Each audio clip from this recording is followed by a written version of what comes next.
Okay, now it is clear. Line segment देखिए क्या होता है, व्हाट इज लाइन सेगमेंट। अगला जो चैप्टर हम ये पढ़ रहे हैं lines and angles, chapter number 5। सबसे पहले हम बात करेंगे कि लाइन सेगमेंट क्या होता है, what do you mean by line segment. तो लाइन सेगमेंट देखिए क्या है, मान लीजिए एक लाइन है, लाइन को आपने इससे ऐसे दो हिस्सों में काट दिया, एक इधर से एक इधर से, दोनों जो एरो थे वो कैंसिल हो गए और ये यहां से लेके यहां तक हमें एक जो हिस्सा पार्ट नजर आया उसको बोलते हैं line segment. So it is a part of a line which is having two end points, एक एंड पॉइंट ये है, दूसरा एंड पॉइंट ये, इसके दो एंड पॉइंट होते हैं। ओके, तो ये तो है लाइन सेगमेंट। और लाइन क्लियर है, लाइन बताओ क्या होती है, जिसके कोई एंड पॉइंट नहीं होता, इस तरह की जो ये शेप है उसको हम बोलते हैं लाइन। तो लाइन क्या होती है, it is having length only, केवल लंबाई होती है, लेंथ ओनली केवल लंबाई होती है, लेकिन कितनी होती है, इनफाइनाइट। इनफाइनाइट का मतलब फिक्स नहीं है कि कितनी लंबी होती है line. It has no end points, it has no end points. क्या मतलब, इसका कोई एंड पॉइंट नहीं होता, बस एक नाम लिख देते हैं एल स्मॉल लेटर से कि ये कोई लाइन है एल। देखना इसका कहीं भी एंड पॉइंट नहीं है, ये दोनों डायरेक्शन में एंडलेसली मूव करती है। It is having length only, infinite लंबाई, अनंत लंबाई तक हो सकती है ये, और it has no end points, और इसका कोई एंड पॉइंट नहीं होता। तो ये दो चीजें होंगी, लाइन और लाइन सेगमेंट। इसके बाद आता है एंगल, या इससे पहले एक और मैं बात करूं, ये सारी चीजें आपने 6 में पढ़ी है। रे क्या होता है, रे भी लाइन का एक पार्ट है। मान लो एक लाइन है ये, इसको हमने बीच से काट दिया सिंगल एक बार, तो एक हिस्सा तो इस तरफ बच गया, एक हिस्सा इस तरफ बच गया, ये दोनों ही रेज है। तो ये इसको भी हम लिख सकते हैं part of a line, part of a line, एक लाइन का टुकड़ा है ये, which has one and point, जिसका केवल एक एंड पॉइंट होता है। लाइन सेगमेंट में देखो दो एंड पॉइंट है, इस तरफ भी नहीं मूव करती, इस तरफ भी नहीं मूव करती है। लेकिन रे की बात करें, पार्ट ऑफ ए लाइन, तो रे की निशानी क्या है, क्या सिंबल है इसका, ऐसे शो करते हैं यहां से ये O और ये A। So this is called रे, part of a line which has one and point. और कितने डायरेक्शन में मूव करती है, एक डायरेक्शन में मूव करेगी।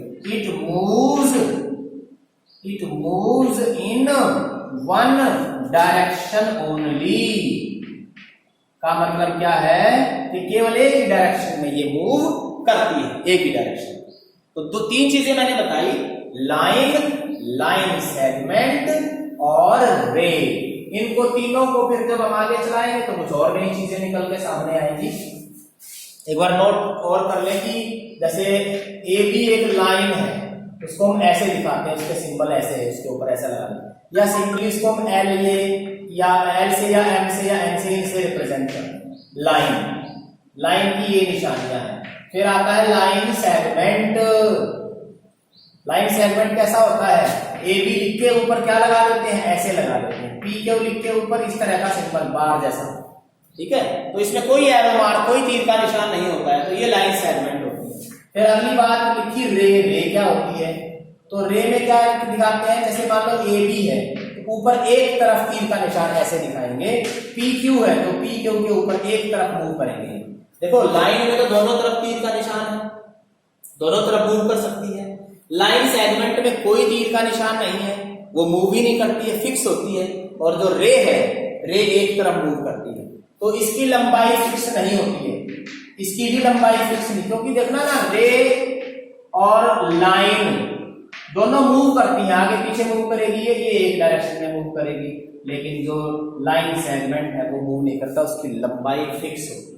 तो ये तीन चीजें मैंने बताई, थोड़ा सा इनके बारे में पढ़ना अच्छे से, ताकि अगली जो चीजें वो हम और बढ़िया तरीके से कर पाए, ठीक है। तो इसके बाद जब एंगल की बात आई, चौथे नंबर की जो चीज हम पढ़ेंगे आगे, दैट इज एंगल। एंगल क्या होता है, ठीक है। देखिए एंगल क्या होता है, जब दो रे आपस में जुड़ जाती हैं। जैसे मान लीजिए एक रे ये है, यहां से लेके यहां तक मैंने मूव किया, इस तरफ मूव की, नाम रख दिया मैंने OA।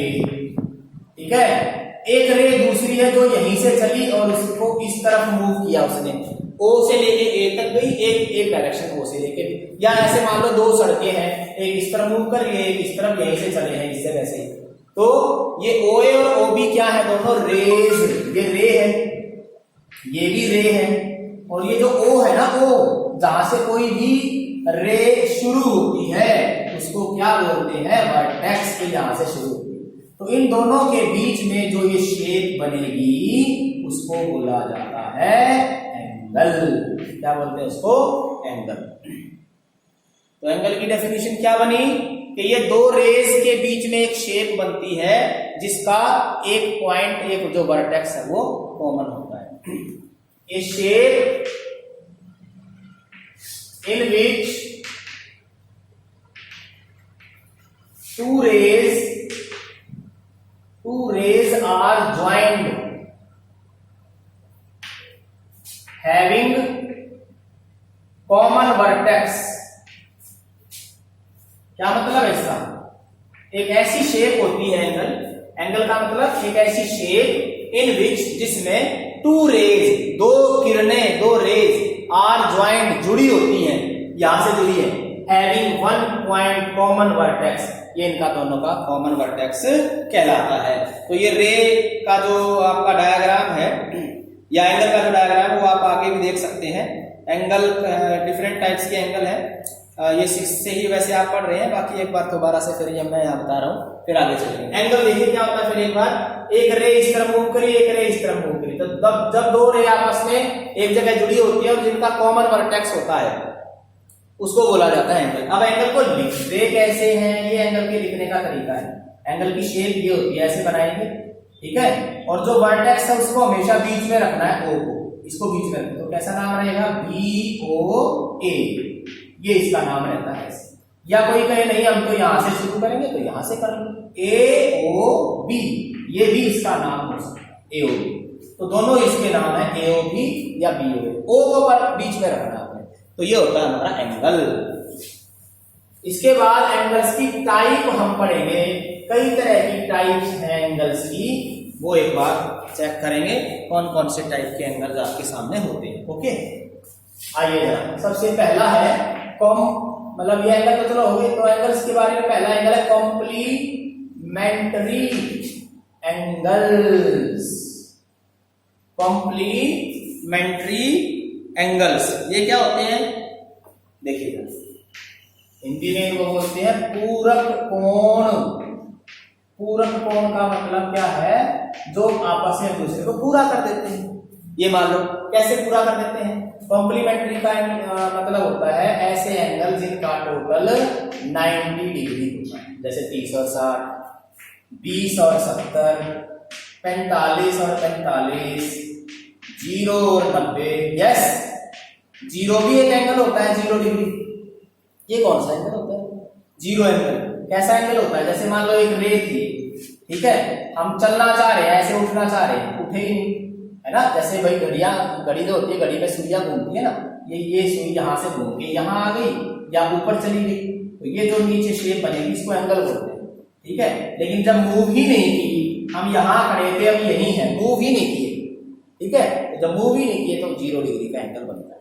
तो ऐसे दो एंगल जिनका टोटल 90 डिग्री होता है, मैंने ये सारे एग्जांपल लिखे तो लिखेंगे, दोज एंगल्स, मतलब 2 एंगल्स होंगे ये पेयर में, 2 angles, those angles whose sum is 90 degree are called complementary angles, are called complementary angles। वो एंगल जिनका टोटल 90 डिग्री होता है उनको कॉम्प्लीमेंट्री एंगल बोला जाता है। ये एग्जांपल 30 और 60 90 होगा, 20 और 70 90 होगा, 45 45 90 होगा, 0 और 90 का टोटल भी 90 होगा। तो ऐसे एंगल जिनका टोटल 90 डिग्री होता है उनको हम बोलते हैं कॉम्प्लीमेंट्री एंगल्स। अब बात आएगी सप्लीमेंट्री एंगल्स कौन से होते हैं। अगला सेकंड नंबर इसी का, सप्लीमेंट्री एंगल्स। एक एक करके हम पढ़ेंगे पहले, फिर एक्सरसाइज बाद में शुरू करेंगे। तो पहले एक बार जान लें कि किस किस तरह के एंगल होते हैं। सप्लीमेंट्री एंगल्स बिल्कुल ऐसा ही है ये भी, those angles, two angles whose sum is 180 degree. इसमें 90 की बजाय 180 डिग्री का टोटल आता है, सम आता है। तो वो एंगल जिनका टोटल 180 डिग्री होता है उनको हम कौन से एंगल बोलते हैं? Supplementary, supplementary angles. एग्जांपल बताइए, जैसे 120 डिग्री का एक एंगल है तो दूसरा कितना होगा? 60। जोड़ के देखिए इनका टोटल अगर आप प्लस करते हैं तो कितना आता है? 180। 100 और 80 इनका टोटल भी 180। 0 और 180 इनका टोटल भी 180। ठीक है, 50 और 130 इनका भी टोटल 180। तो ये जो सारे पेयर्स हैं जिन एंगल्स का टोटल 180 होता है उनको हम बोलते हैं सप्लीमेंट्री एंगल्स। ओके, आगे चलिए। इसके बाद कुछ और एंगल्स हम पढ़ेंगे। ये तो हो गए हमारे कॉम्प्लीमेंट्री एंगल्स और सप्लीमेंट्री एंगल्स। इसके बाद कुछ चीजें हमने वैसे 6th में पढ़ी थी, थोड़ा सा ध्यान हो। एक्यूट एंगल कौन सा है, एक बार फिर बता देता हूं। एक्यूट एंगल्स और एक होता है obtuse angles. Okay, acute angles and obtuse. Acute angle होते हैं लेस देन 90 डिग्री और 0 से बड़े होंगे, यानी कि जिसकी रेंज क्या होती है? 0 से लेकर 0 से और 90 के बीच में। लेस देन, ग्रेटर देन 0 ऐसे भी लिख सकते हैं, ग्रेटर देन 0, क्योंकि 0 डिग्री वाले को नहीं बोलते। ग्रेटर 0 से बड़ा होना चाहिए और 90 से छोटा होना चाहिए। 0 और 90 के बीच के एंगल को बोलते हैं एक्यूट। ऑब्ट्यूज क्या रहता है? 90 से लेकर 180 के बीच में जो होगा, यानी कि greater than 90 and less than 180। ये जो एंगल्स हैं उनको हम बोलते हैं ऑब्ट्यूज एंगल। 90 से बड़ा, 180 से छोटा। और एक बार कर ही लेते हैं सारा। राइट एंगल कौन से होते हैं? राइट एंगल होता है जो 90 डिग्री का होता है। स्ट्रेट एंगल कौन सा होता है? स्ट्रेट एंगल जिसका मेजर 180 डिग्री होता है। तो ये हो गया। 0 डिग्री वाले को तो 0 बोलते हैं। Right angle 90 degree, straight angle बनेगा। कंप्लीट एंगल, कंप्लीट एंगल कौन सा होता है? जिसका मेजरमेंट 360, मतलब जैसे यहां से चले हम, ठीक है, यहां से चल के और पूरा यहीं पर आ गए चक्कर लगा के पूरा, तो कितने डिग्री चल चुके हैं? 360 डिग्री। तो इस एंगल को बोलते हैं कंप्लीट एंगल। एक बच गया इसमें रिफ्लेक्स एंगल। रिफ्लेक्स एंगल कौन सा? मान लीजिए देखो, ये यहां से हम चले, यहां से चलते चलते चलते आधा चक्कर भी लगा दिया और आगे यहां पहुंच गए। ऐसे यहां से हम चलते चलते यहां पहुंच चुके हैं, इस तरह ऐसे करके इतना आधे से भी ज्यादा चल चुके हैं। तो ये जो एंगल की शेप है इसको हम बोलते हैं रिफ्लेक्स। तो ये एंगल कौन सा होता है?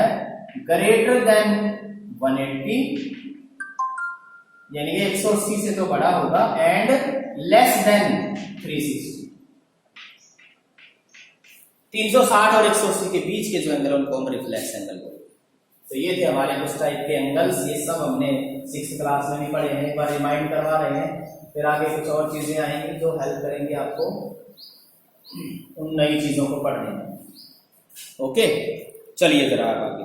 इसके बाद कॉम्प्लीमेंट्री के और सप्लीमेंट्री एंगल्स के बाद ये तो हो गया है एक्यूट, ऑब्ट्यूज, और अब आएंगे हैं एडजेसेंट एंगल, लीनियर पेयर। आ जाइए। एडजेसेंट एंगल बहुत इंपॉर्टेंट एंगल है, नया हो सकता है आपके लिए ये। एडजेसेंट एंगल्स कौन से होते हैं? देखिए, एडजेसेंट का मतलब होता है साथ जुड़े हुए या साथ लगते हुए। ठीक है, अब देखिए जरा, मान लो ये रूम है आपके घर में, जैसे 2 रूम है, एक रूम से दूसरे रूम में जाए तो उनमें एक दीवार बीच में कॉमन होती है। देखो जरा कैसे, एक ये रूम हो गया, एक ये रूम हो गया। तो ये वाली जो दीवार है ना, ये वाली दीवार, ये दोनों रूम्स में क्या है? कॉमन। एक दीवार कॉमन है, दोनों में आती है। तो ये वाला एक रूम पहला, ये वाला दूसरा रूम, तो इन दोनों रूम्स को हम क्या बोलेंगे? Adjacent rooms.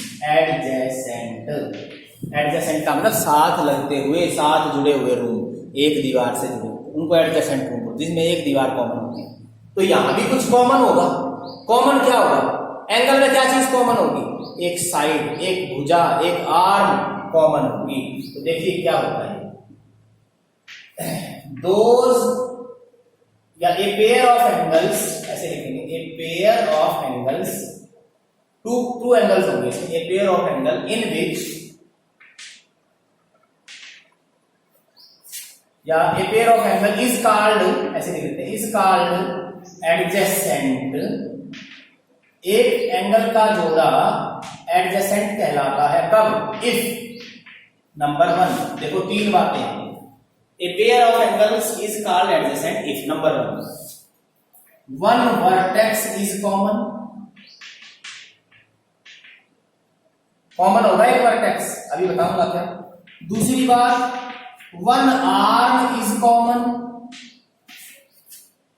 1 arm is common.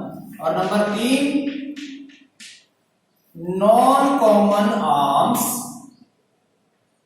जो नॉन कॉमन है यानी कि कॉमन नहीं है, non common arms lie on either side of common arm.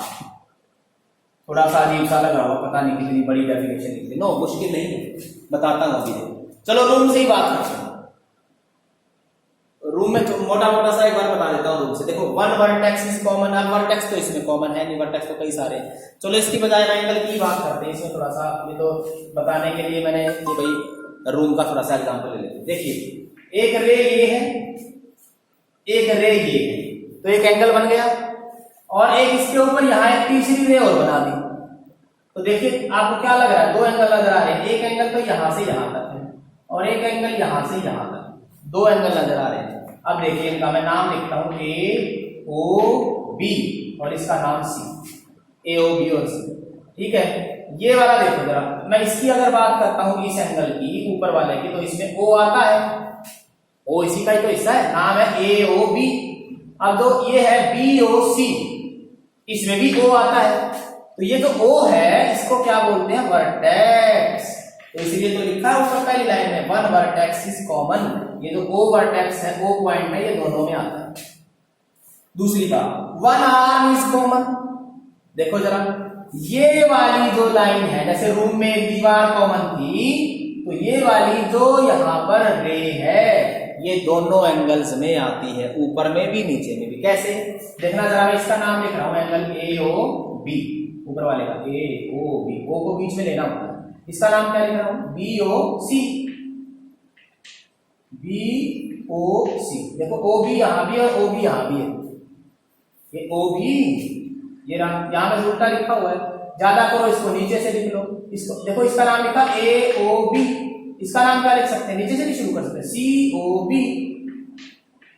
देखना जरा, ओ बी दोनों में आ रहा है ना, तो ये ओ बी क्या है? कॉमन आर्म, एक भुजा। ये वाली भुजा कॉमन है, ऊपर के एंगल में भी आती है और नीचे के एंगल में भी आती है। तो एक तो चीज क्या थी? वर्टेक्स इज कॉमन, ओ। फिर क्या है? ये रे पूरी कॉमन है, एक आर्म कॉमन है। और तीसरी बात जो सबसे इंपॉर्टेंट है वो क्या है? क्या कि जो नॉन कॉमन है, एक ये वाली, एक ये वाली, ये कॉमन नहीं है, इनको बोलेंगे नॉन कॉमन। ये कहां है? ये कौन सी जगह पर है? जो कॉमन वाली आर्म है ना, उसके एक दूसरे के अपोजिट है, यानी कि एक आइदर साइड। देखो आइदर साइड लिखा है यहाँ, आइदर साइड, यानी कि एक इस तरफ एक इस तरफ। जो नॉन कॉमन आर्म है, जो दो बच गई हैं, वो इस कॉमन वाली के एक ऊपर की तरफ होगी, एक नीचे की तरफ। तो 3 बातें हैं, दोबारा बता रहा हूं। एडजेसेंट एंगल एक पेयर ऑफ एंगल ऐसा है, 2 एंगल का ऐसा जोड़ा है जिसमें नंबर 1 एक वर्टेक्स कॉमन होगा, नंबर 2 एक आर्म कॉमन होगी, नंबर 3 जो कॉमन वाली आर्म नहीं है वो कहां पर स्थित होगी? कॉमन वाली आर्म के दोनों तरफ, एक ऊपर की तरफ एक नीचे की तरफ। तो इसको हम बोलते हैं एडजेसेंट एंगल, ठीक है। तो ये था हमारा एडजेसेंट एंगल के बारे में। इसके साथ ही एक चीज और मैं करवाना चाह रहा हूं, जिसको बोलते हैं लीनियर पेयर। आइए जरा एक लीनियर पेयर की और बात करते हैं, इसी से जुड़ा हुआ है लीनियर पेयर। तो इसको हम कैसे डिफाइन करेंगे? It is A pair of या दोज एडजेसेंट एंगल, ऐसे लिख लो, दोज एडजेसेंट एंगल्स, वो वाले एडजेसेंट, यानी एडजेसेंट एंगल ही होते हैं ये भी। लीनियर पेयर का मतलब क्या है? Those adjacent angles whose sum is 180 degree is called linear pair। क्या मतलब है बेटा इसका? एडजेसेंट एंगल्स का वो जोड़ा जिसका टोटल, दो adjacent angles whose sum is 180 degree. Adjacent angle होते हैं ना दो, एक एंगल, एडजेसेंट एंगल में दो एंगल होते हैं, उन दोनों का टोटल अगर 180 डिग्री, दो adjacent angles whose sum is 180 degree, they are called linear pair। अब जैसे ये है, इसका और इसका टोटल 180 नहीं है ना, छोटे छोटे एंगल है दोनों। इसकी एक और भी डेफिनेशन हो सकती है दूसरी, कैसे? इफ नॉन कॉमन आर्म्स, देखिए जरा एक चीज और, एक और तरीके से इसकी definition, if non common arms of adjacent angles are opposite rays, then they form linear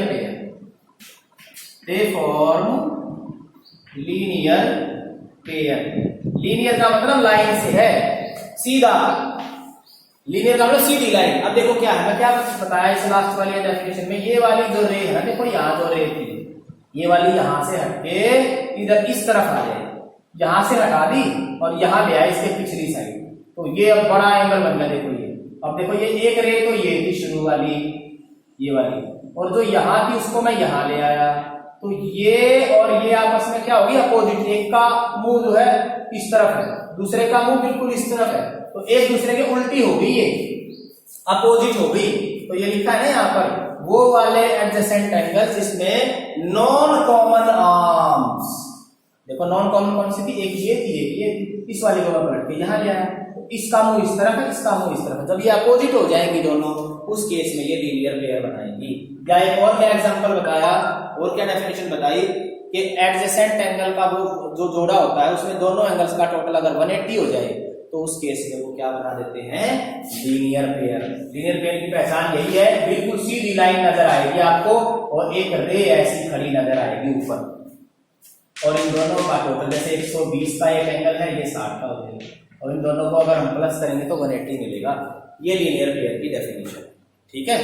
और एक लास्ट का और आज जो बचा है एंगल्स के बारे में, अपोजिट, वर्टिकली अपोजिट एंगल और बता रहा हूं मैं, फिर इसके बाद हम एक्सरसाइज कल शुरू करेंगे।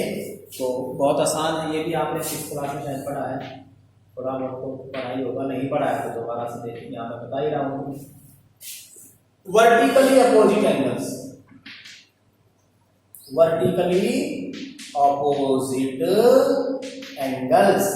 देखना भी ये कौन से होते हैं? जब दो लाइनें आपस में काट जाए, मान लो एक लाइन है ए बी और एक लाइन है सी बी, क्रॉस लगे, जैसे हम कांटा लगा देते हैं ना ऐसे, तो जब दो लाइनें आपस में कट जाती है तो बीच में एक पॉइंट आता है, ये ओ, ठीक है। तो आमने सामने का जो एंगल होता है वर्टिकली अपोजिट का मतलब है एक एंगल ये और उसके सामने नीचे ये आता है, तो ये जो दोनों एंगल है ये बराबर होते हैं। क्या होते हैं दोनों? Vertically opposite angles are equal, ये हमेशा बराबर होते हैं। नाम रख दूं, देखो नाम भी रख सकते हैं एंगल्स का, जैसे इसका इस एंगल का नाम 1 रख दिया, इस एंगल का नाम 2 रख दिया। तो वर्टिकली अपोजिट एंगल की पहचान क्या है कि जो एंगल्स होंगे वो बराबर होंगे। 1 के सामने कौन सा एंगल आता है? 2 आता है, और इस वाले एंगल का नाम मैं 3 लिख देता हूं और इधर इसके सामने वाले का 4 लिख देता हूं। तो ऐसे ही जो 3 है वो किसके बराबर होगा? 4 के बराबर होगा। तो कब ये वर्टिकली अपोजिट एंगल बनते हैं? जब दो लाइनें स्ट्रेट लाइन आपस में कट जाती हैं, एक जोड़ा तो ये आमने सामने का ये बन जाता है और दूसरा जोड़ा आमने सामने का ये बन जाता है। निशान भी लगा सकते हैं, देखो इस पर जैसे 1 1 लगा दिया, इस पे मैंने 2 निशान लगा दिए, तो इस पे भी 2 लगा दिए। तो 1 एंगल जो ऊपर वाला उस नीचे वाले 2 के इक्वल होगा और 3 वाला 4 के इक्वल होगा, तो इनको बोलते हैं वर्टिकली अपोजिट एंगल। तो आज के लिए इतना ही, काफी सारे एंगल्स के बारे में बात हो गई है। ये आप अच्छे से कर लीजिए। एक बार, दो बार, तीन बार वीडियो को देखिए, समझिए। उसके बाद हम करेंगे एक्सरसाइज 5.1। Thank you.